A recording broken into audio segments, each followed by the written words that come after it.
Morning everyone. আজকে কি রান্না করব দেখো। আজকে রান্না করব বেগুন আর শিম দিয়ে একটা শাক রান্না করব।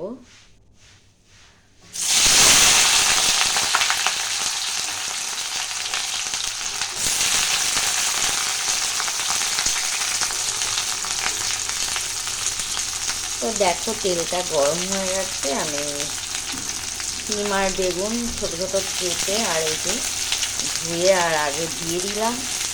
কড়াই দিয়েছি সর্ষের তেল আর শুকনো লঙ্কা।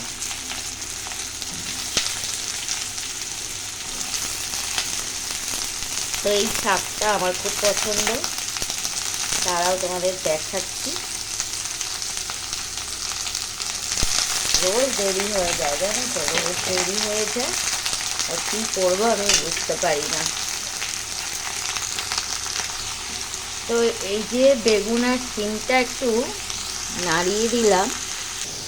তো এই দেখো দিয়ে দেব অল্প হলুদ, খুব বেশি লাগবে না, অল্প জিনিস, নুন। আর এই যে দেখো শাকটা, অনেকেই চেনো এটা কি শাক, বেতো শাক। আমার খুব ভালো লাগে এই শাকটা। এই যে এবার দিয়ে দেব, ধুয়ে বেছে নিয়েছি। তো এবার এটা আস্তে আস্তে আর নাড়িয়ে নাড়িয়ে ভেজে নেব।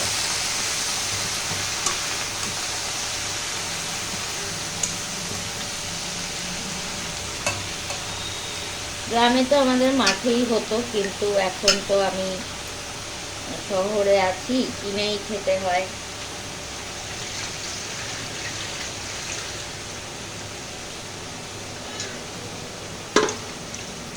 আমাদের বাড়িতে গম চাষ হতো, জানো তো আগে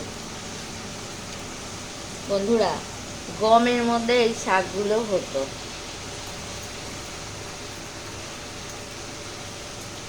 তো এখন আর চাষবাস আর হয় না,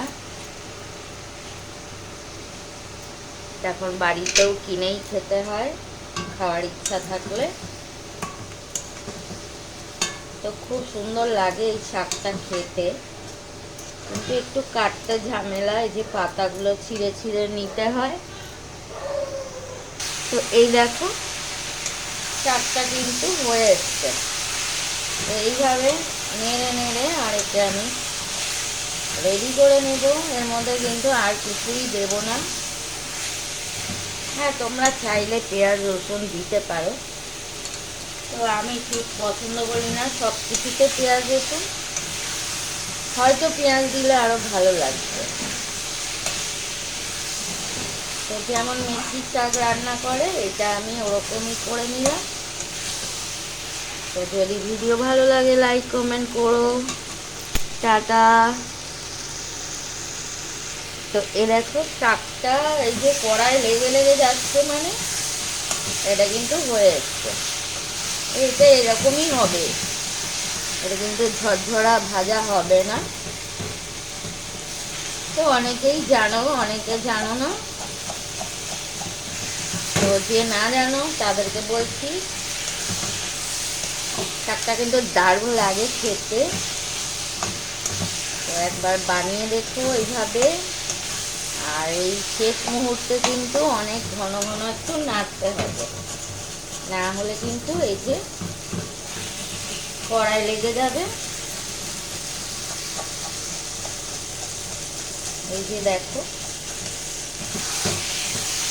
খুব টেস্টি লাগে খেতে। এই দেখো প্রায় হয়ে এসছে। এই দেখো একদম রেডি হয়ে গেছে।